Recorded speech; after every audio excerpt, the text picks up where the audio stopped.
West UP और मेरठ का बड़ा माफिया एनकाउंटर में ढेर किया जा चुका है। अनिल डुजाना का दिल्ली एनसीआर से लेकर हरियाणा तक आतंक फैला हुआ था। उत्तर प्रदेश के मेरठ गुरुवार को कुछ तस्वीरें वहां से सामने आई।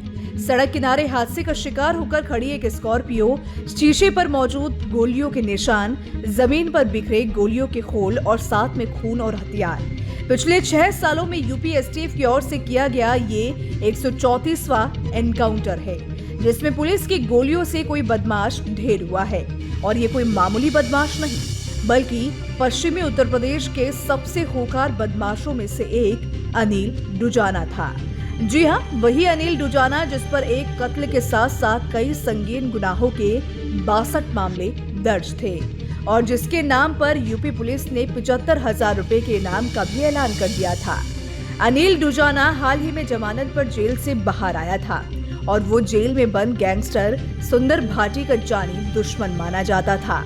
वही सुंदर भाटी, जिसका नाम अशरफ और अतीक की हत्या करने वाले शूटर सनी सिंह ने भी लिया था, उसने पूछताछ में बताया था कि अतीक अशरफ की हत्या के लिए जिगाना पिस्तल सुंदर भाटी ने ही उन्हें दी थी। अनिल ग्रेटर नोएडा के डुजाना गांव का रहने वाला था और ग्रेटर नोएडा के साथ साथ पूरे पश्चिमी उत्तर प्रदेश में दहशत का दूसरा नाम था। वो करीब 10 दिन पहले ही जमानत पर रिहा हुआ था, लेकिन जेल से बाहर आते ही उस पर फिर से 2 आपराधिक मामले दर्ज हो गए। बाहर आकर वो अपने खिलाफ दर्ज मुकदमों के गवाहों को धमकाने लगा था। इसके बाद उसके खिलाफ केस तो दर्ज हुए ही पुलिस उसकी तलाश करने लगी, लेकिन वो फरार था।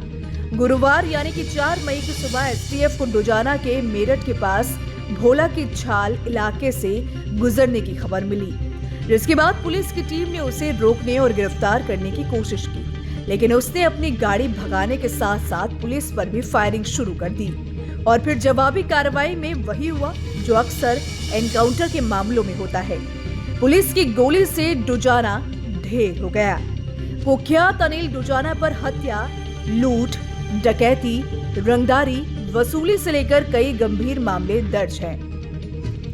डुजाना का गैंग सरकारी ठेकों, सरिया की चोरी, टोल के ठेकों को लेकर एक्टिव था। यह गैंगस्टर नरेश भाटी का भी करीबी था।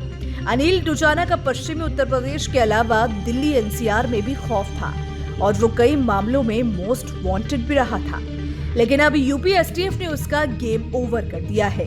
बताया जा रहा है कि सोनभद्र जेल में बंद सुंदर भाटी और उसके गैंग से अनिल डुजाना की अदावत थी। नरेश भाटी की हत्या के चलते सुंदर भाटी से अनिल डुजाना की रंजिश भाटी गैंग से बढ़ गई थी।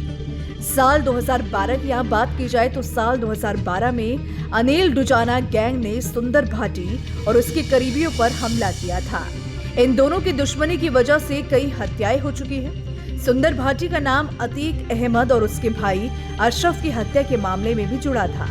डुजाना के एनकाउंटर को यूपी के सीएम योगी के उस बयान से जोड़कर देखा जा रहा है, जिसमें वो पहले ही कह चुके हैं कि यूपी में माफिया को मिट्टी में मिला दिया जाएगा। अभी भी हर जलसे में योगी यूपी के कानून व्यवस्था का बखान करना नहीं भूलते। इसमें कोई दो राहें नहीं है कि यूपी पुलिस की सख्ती की वजह से ही अपराधी डर की वजह से छिपे बैठे हैं और जो अनिल डुजाना की तरह भाग रहे हैं, उनका फैसला ऑन द स्पॉट हो रहा है। अब देखने वाली बात होगी कि इस पर आगे क्या होता है। तो देखिए, इसको लेकर आप क्या सोचते हैं? जिस तरीके का एनकाउंटर यहाँ पे किया गया अनिल डुजाना का, उसको लेकर आपका क्या कहना है? आप हमें कमेंट सेक्शन में जरूर बताएं। वीडियो अगर पसंद आए तो वीडियो को लाइक शेयर करना बिल्कुल भी मत भूलिएगा।